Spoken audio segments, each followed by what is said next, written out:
I think of her legs. I picture what's between them.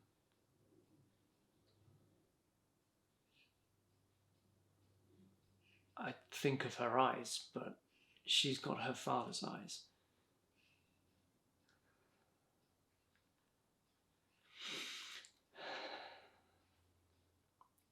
The best way to realize a fantasy is to revert to the senses. You start with the real and intertwine the fabrications.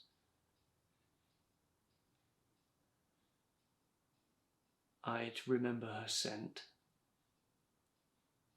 I'd fantasize it clinging to my sheets. I'd remember her dirty laundry. I'd fantasize running the materials between my teeth.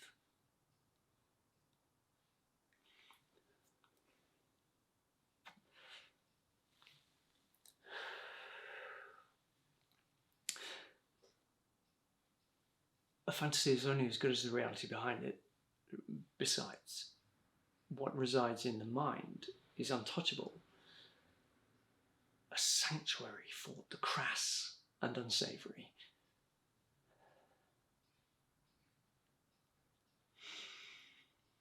It begins in the haze of a warm-blooded hour, with the curtains drawn and my underpants at my ankles. Sometimes I start by removing the ribbon from her hair. I'd watch it fall to the floor.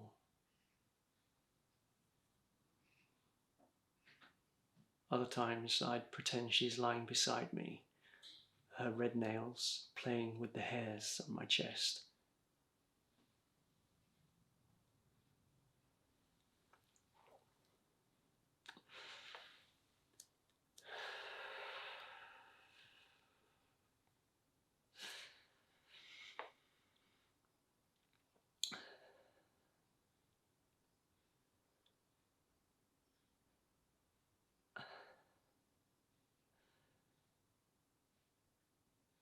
I ask myself,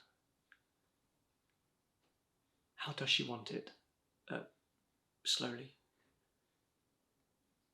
roughly, from behind.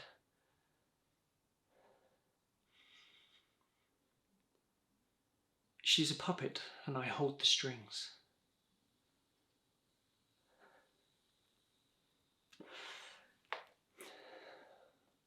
I tilt my head back and fall deeper and deeper into my fiction, a prose beyond the Lord's mercy.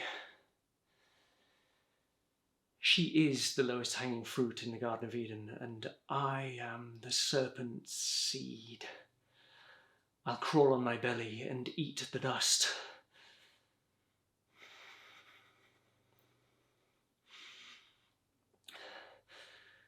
You look at my collar, but you don't see the man behind it. If I were to take off my shirt, would you be shocked? If I were to touch myself right now, would you avert your gaze?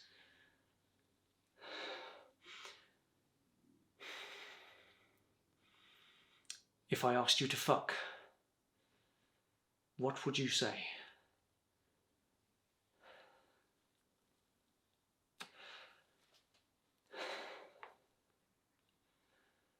All unspeakable acts of a man devout Catholicism, but a man nonetheless, and every man has his needs, collar or not. Well, image is a deceptive thing.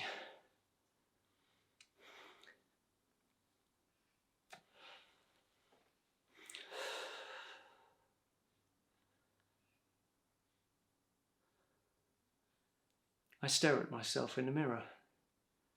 I touch my arms, I stroke my chest. The serpent says, "Ye shall not eat of every tree of the garden." Its body stiffens and Eve moans with pleasure. I pray for something of a divine revelation. his response to the flaming arrows of temptation.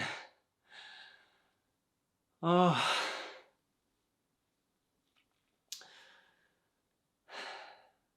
there is no lover in this story, but the sin is still the same. Caught between a faith I gave my life to and a craving I can't tame. It's a paradox at best, a betrayal at worst, a lesson in theology that can't be taught.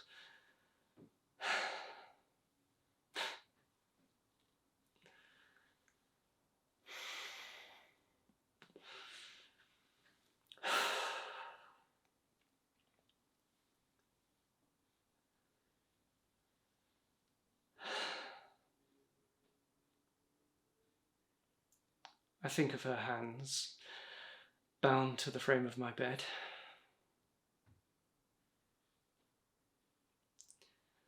I trail my finger down her helpless body.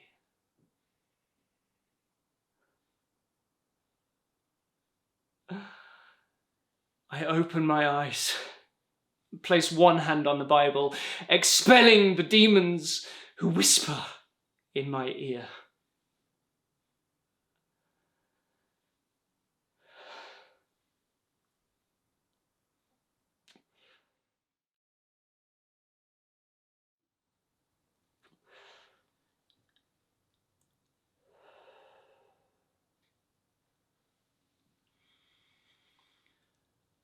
The stage was barely visible for the neon-lit smog in the room. The announcer introduced her as the hottest thing from John O'Groats to Land's End. You could have heard a pin drop as she staggered towards the pole. She moved like a dog in heat. I thought of Mary Magdalene, the unwritten temptation of Christ.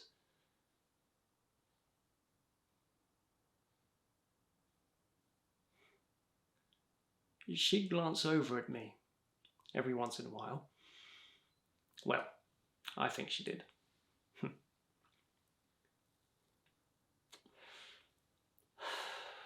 Maybe it was the open collared shirt and cheap cologne.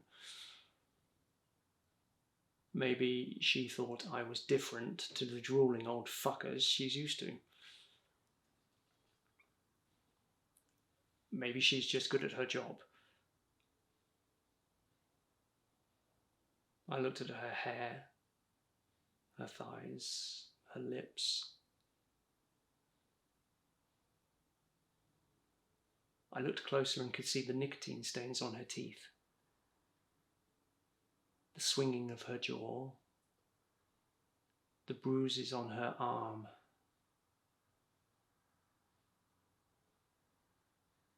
By the time I got home, the smoke had clung to my clothes and the alcohol to my throat.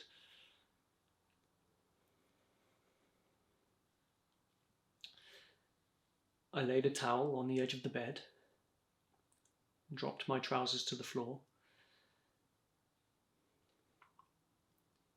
I wound up the metronome and waited for its tick.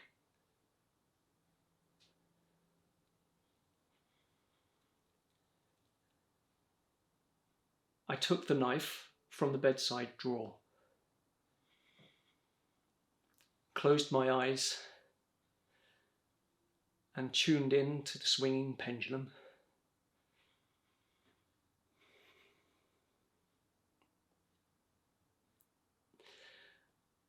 I conjured the image of the dancer and imagined how she'd taste.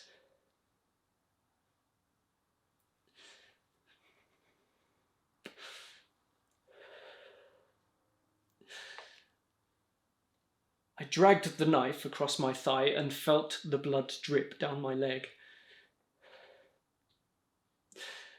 The first incision for the Annunciation.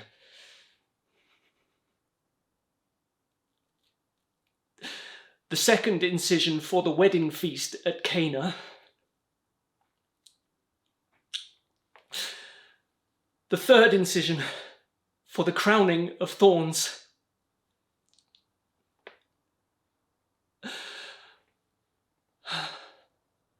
The final incision for the resurrection.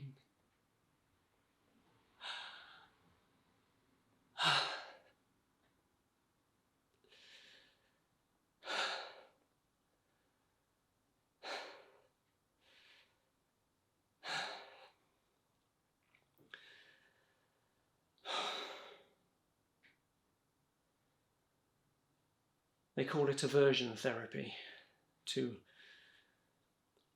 associate the pain in my thigh to the illicit thoughts in my head.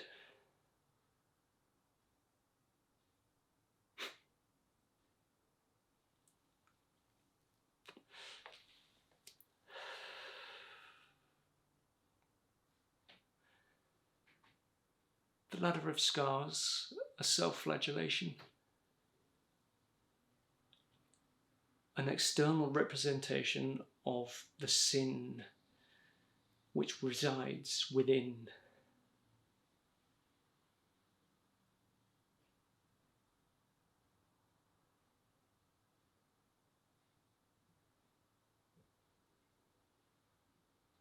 I still think of her legs. I still picture what's between them. I continue to fantasize about her red nails playing with the hairs on my chest.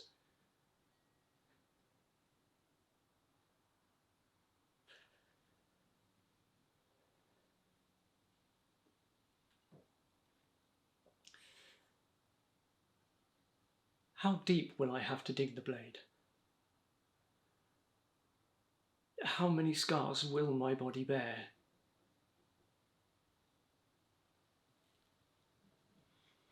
I don't ask for pity. Christ, I won't ask for empathy. I only ask for forgiveness.